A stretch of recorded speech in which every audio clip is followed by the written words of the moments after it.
Is Islam a Western religion? In some of my previous episodes, I have sometimes referred to this religion as such, and I always notice that a lot of people react to this. They have very strong emotions about me referring to Islam as a Western religion.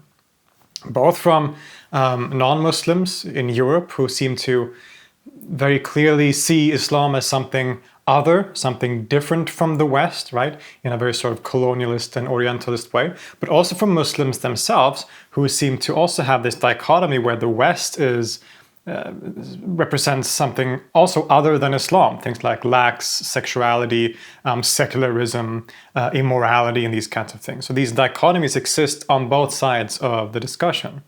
So why do I call Islam a Western religion sometimes? Well, partly to provoke people, honestly, but not to provoke in a malicious sense, but rather in order to challenge people's assumptions about these categories and how we talk about them, hopefully to lead to more nuanced and informed discussions. But mostly it is because I firmly and legitimately believe that Islam is a very important part of the story of the so-called West, if we want to define the West or Western in a way that makes any kind of logical sense. I see many public intellectuals today, who shall remain unnamed, who talk about this thing called Western culture or Western civilization. And this very rarely includes Islam or the Islamic world. And this makes me wonder, what do they actually mean by this thing, this West, this Western culture? Because by any measure, such a category is quite arbitrary. Of course, in scholarship, this idea, this categorization is starting to be more and more challenged and basically overturned. We can see many indications. There's one classic example. I have some of the books behind me here, is the very wonderful and classic series of books called The Classics of Western Spirituality, published by Paulist Press, which includes writings, translations of writings by Christians, Jews, and indeed Muslims, as part of this wider Western spirituality. There's also Walter Hanegraaff, who is one of the leading scholars in the field of Western esotericism, and he's actually publishing a book this year, a sort of introduction to the field, that consciously very much includes the Islamic framework as well as part of this wider story of Western esotericism. This is just part of a wider movement towards viewing the West through the lens of something that is sometimes called the Greater West, right? A more historically accurate and inclusive idea of the West, as we will see soon. I do understand that it's easy to fall into simplified categories like this. We have inherited a worldview from the colonial period and the Orientalists during the 18th to 20th centuries, where Islam is, from the point of view of the so-called West, seen as the other, as an utterly foreign culture with a religion that doesn't harmonize with our own. The problem is that as soon as we start asking questions and investigating these suppositions, things get a lot fuzzier and unclear, as is often the case. What do we even mean by the West? If this is simply a geographical designation, then things doesn't really make much sense. On a global map, as it is commonly seen today, the regions dominated by Islam, as well as Europe and America, would, by most accounts, fall on the western side of the map, whereas religions like Hinduism, Buddhism, Taoism, and Shintoism could more legitimately be called Eastern religions.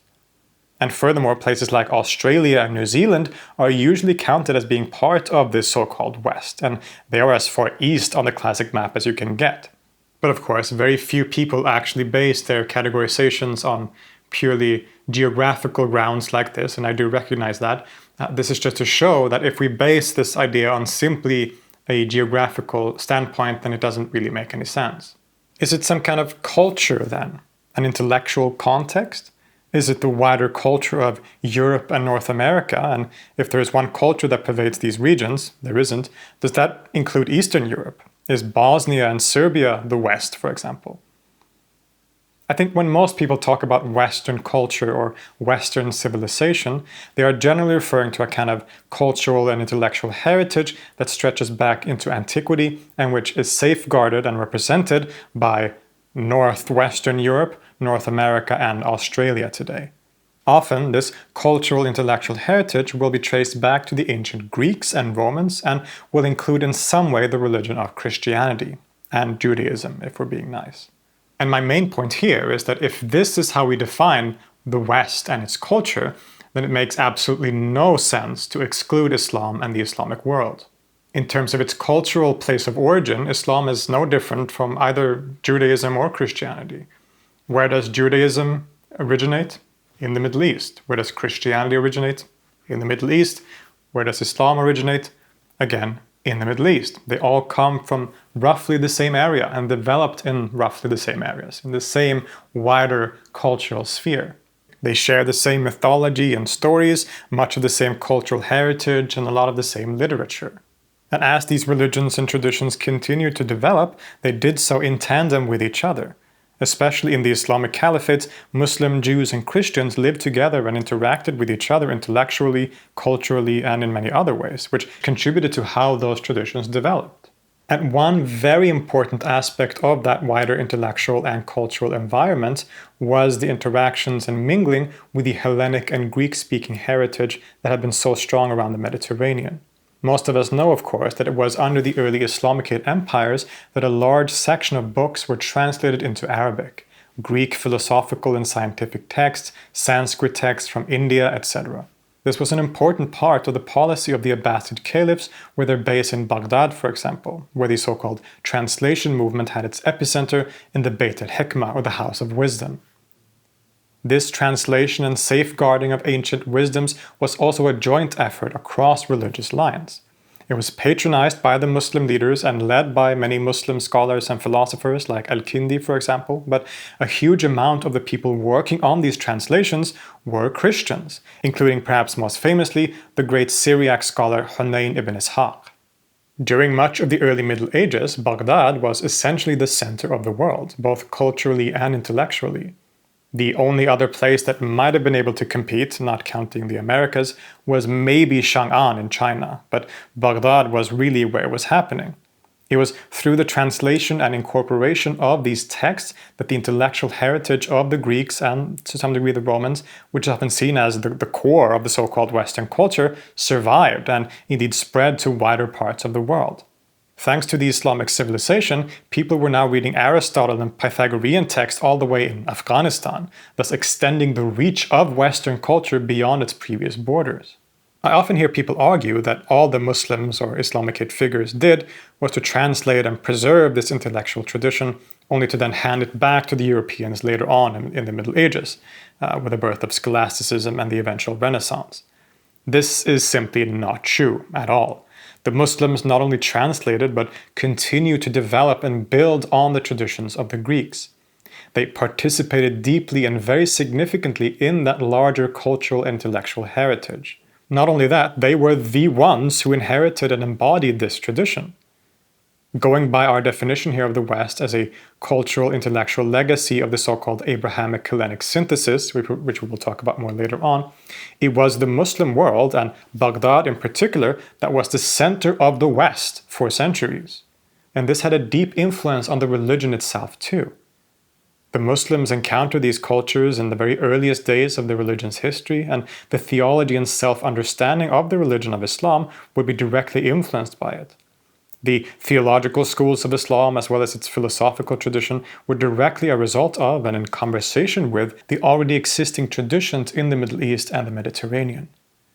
Islamic theology, philosophy, and arguably even jurisprudence employs the methods of this pre-existing heritage, and all this influenced and shaped the religion of Islam as we know it today. Furthermore, in a political sense, the early Islamic caliphates modeled themselves on the Romans and the Sasanians, and the art and architecture, including things like music, that would become known as distinctly Islamic or Islamicate, was a continuation of, among other things, Roman precedent. This was, in many ways, a shared cultural and intellectual environment. And in some regions, this was obvious in a very geographical sense too. Medieval Andalusia, for example, was a place where Muslims, Christians, and Jews lived and interacted in deep ways, influencing each other. Many of the most influential and central figures in the Western religions, so-called, like Christianity and Judaism, actually lived within an Islamic culture, such as the important Jewish philosopher Maimonides. So, is Maimonides an Islamic thinker or an Islamic philosopher? Or at least, certainly, you could say that he is an Islamicate thinker, right? These are questions that become pretty hard to answer, right? Because Maimonides figured in an Islamic culture, in an Islamic environment. And that environment is what allowed him to write his important works of Jewish philosophy and law, right? So this is just one example of how this works. Furthermore, this idea of Andalusia shows that Islam, of course, has been present geographically in what we call the West too, from the very beginning. Even later on, the Ottoman Empire, which stretched from most of North Africa and Arabia and all the way into Eastern Europe. Large parts of Europe were ruled by the Ottoman Empire, and they saw themselves as the direct continuation of the Roman Empire. This is not usually how we view the Ottoman Empire, but that is certainly how they view themselves. They were the legitimate successors or continuation of the Roman Empire. So if Europe is somehow seen, I sometimes see people say that Europe and North America is the West, which is like defined in contrast to what is south of the Mediterranean, like the Middle East or North Africa. Europe is the West. Well, then Islam has been part of the West and present in the West, in Europe, for millennia already. What we're getting at here is the idea that what we often describe as quote-unquote the West in a cultural, religious, and intellectual sense could perhaps be defined as what some, particularly the scholar Matthew Melvin-Koushki, have chosen to call the so-called abrahamic-hellenic synthesis. In other words, the coming together of the originally Semitic-speaking Abrahamic cultures with the Hellenic heritage. This synthesis of these two strands is really, if anything, what makes up the West as we usually understand it. And if that is the case, then again, it makes absolutely no sense to exclude Islam from that category, since Islam and the Islamic world broadly has been an integral and even decisive factor in that synthesis. In fact, as we saw, the Muslims were at the very forefront of that development and synthesis through the translation movement and further development of the Hellenic philosophical heritage within the religion, which was then inherited by and even further developed by the Christian European world. Baghdad, for much of the Middle Ages, as we have seen, was the very center of the world when it came to precisely this cultural synthesis, thus being again the very center of the so-called West, arguably. And even though the city itself, as it was then, was basically destroyed with the Mongol invasions, it's not like Islam and the Islamic world stopped participating in that culture, even if that is a common misrepresentation. Far from it, actually. The ideas developed by the Islamic thinkers like Ibn Sina continued being central aspects of normative Islam for the rest of history. Some might object and say, well, Ibn Sina was condemned by Ghazali as a non-believer. Yes, some of his doctrines were, but it would be false to thereby conclude that his ideas as a whole were rejected.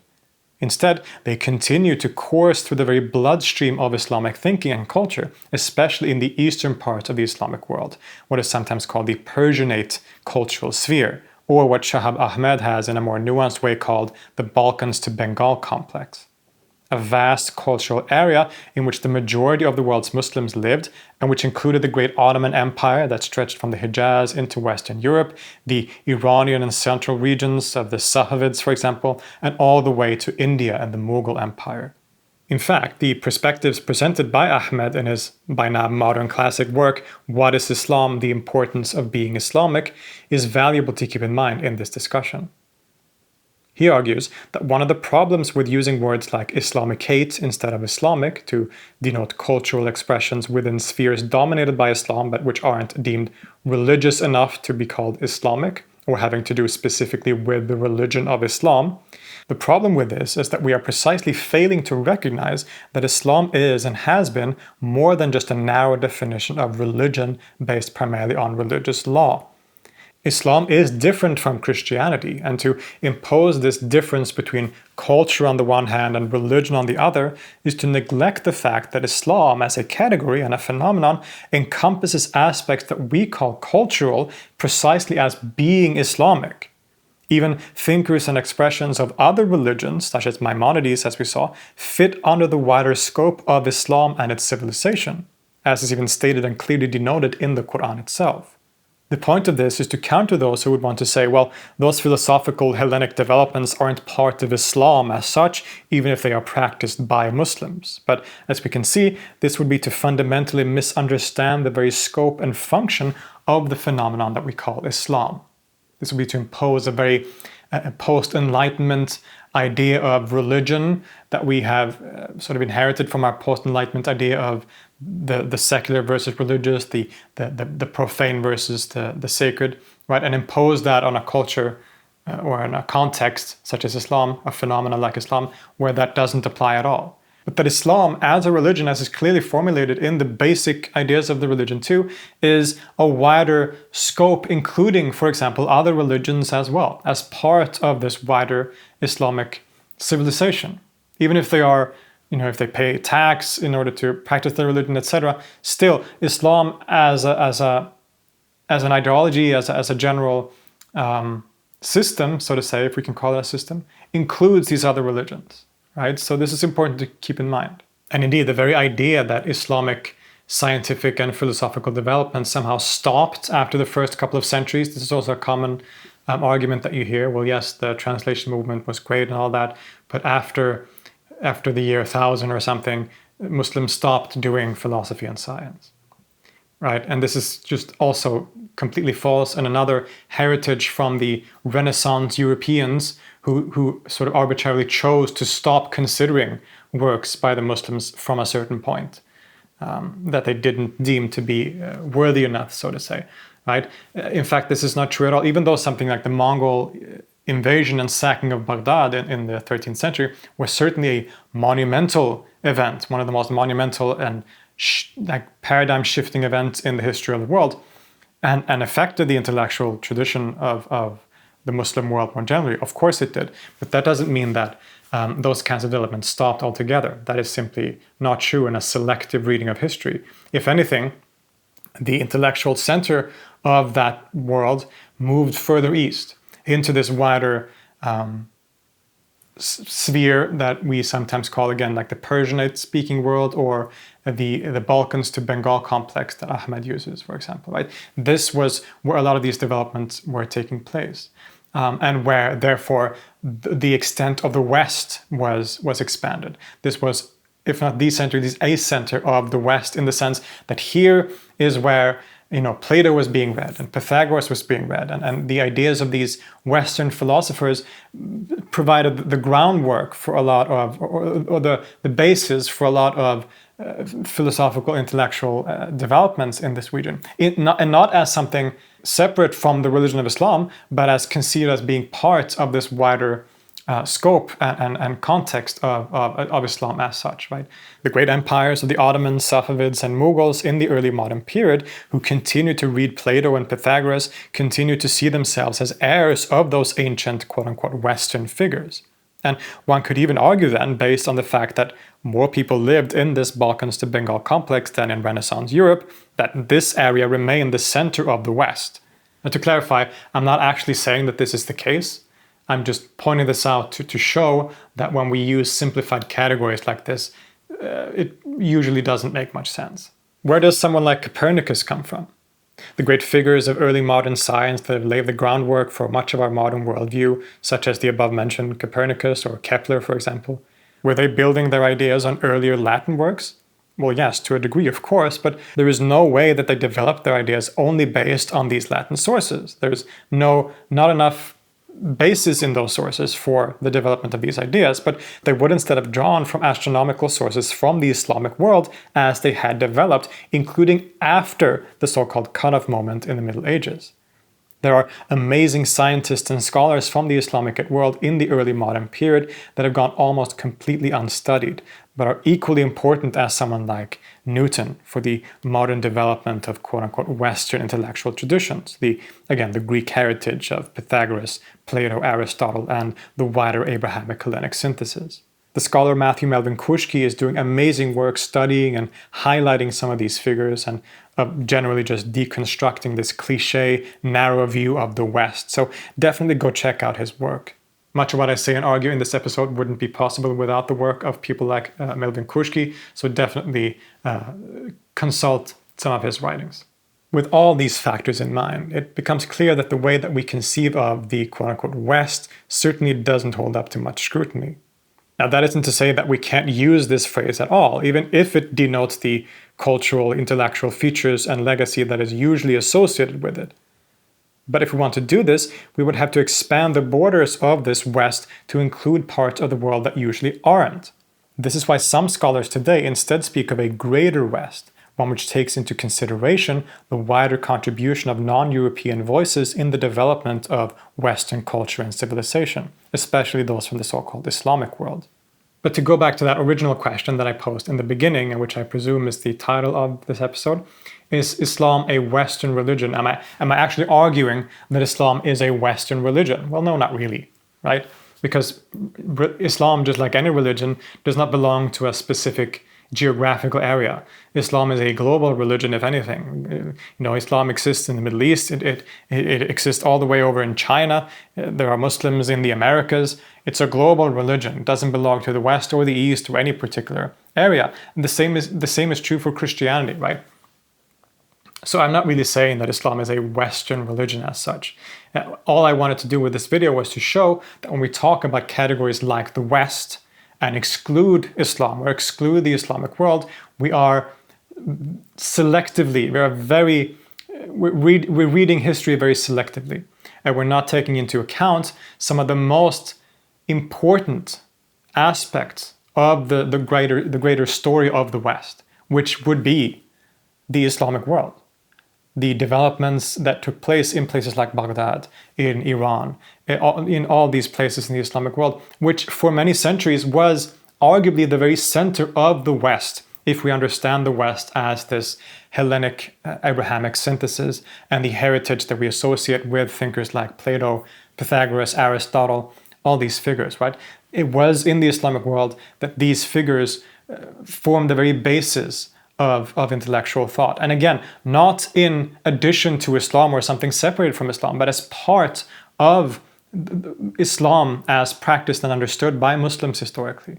So we need to correct our preconceived notions that we've been taught about how we categorize these kinds of things if we want to properly understand how history works and how that also affects what the world looks like today, and therefore also to be able to have proper conversations about these topics. If we want to go around using words like the West, Western culture, or Western civilization in the way that I see so many people do today, and in that process exclude Islam and the Islamic world, then it is clear that this is a polemical and political statement, a clear division of us versus them based on one's own perceived self-understanding and identity, as well as the polarized political climate, and not based on any real historical or contemporary reality, either geographically, culturally, intellectually, or religiously.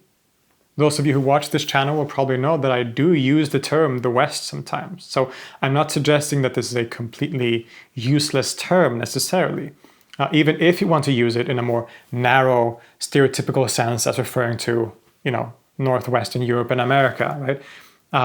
But you'll probably also notice that when I do say the West, I will often do this. I will do the air quotes. And this is because of all the things that we've been discussing today. There are many problems with using this phrase, the West, especially as it is used by so many people today. I personally think that the idea of a greater West is a much more fruitful and much more historically accurate way to categorize this thing that we call the West. And I've argued for that and the reasons for that in this video. But I think that, if you want to use that term, whether it is in the sense of the greater West, which I find a lot more useful, or even if you want to use it in the more narrow sense that I see a lot of people doing, if you really feel like you have to do that, which I don't think you should, honestly, but, each to his own, I suppose. But in that case, we must do so while being informed and conscious of the huge amount of problems with the term, what it is that we are including or excluding, and why. If we do so, then our debates and discussions about these topics will be a lot more fruitful and less polarizing in the long run. Thank you so much for listening. Of course, this is my perspective on these things, and I'm not claiming that I have some absolute access to the truth of the matter, so you are free to disagree or add nuance to the discussion in the comments and let me know what you think and what kind of thoughts this discussion inspires in you, so to say. These topics and these perspectives are very important to what we're doing here on the channel. So I hope at least that it gave you some food for thought and that was engaging in some way, even if you disagree. But thank you for now for watching. I want to extend a special thank you as always to my patrons who support the channel monetarily and who keep things going over here. Eternally grateful to all you guys, so thank you again as always. I would appreciate if more people wanted to become patrons, so we can expand our project here even more, and I will leave links to that in the description and in the pinned comment probably. If that is more your thing, you can also just leave a one-time donation through PayPal, or it's always helpful if you just like the video, subscribe to the channel, or leave a comment, which I'm sure many of you will on this video. If you want to keep up with my work more generally, you can find me on my socials, which is on the screen. You can find all of my links in my link tree in the description as well, to my music, to all my socials, my website, etc. Also check out my other channel, Philip Holm, which is dedicated to my music and talking about music. There will be some new music and new content coming there soon, so stay tuned for that. Again, thank you so much for listening today. I'll see you next time.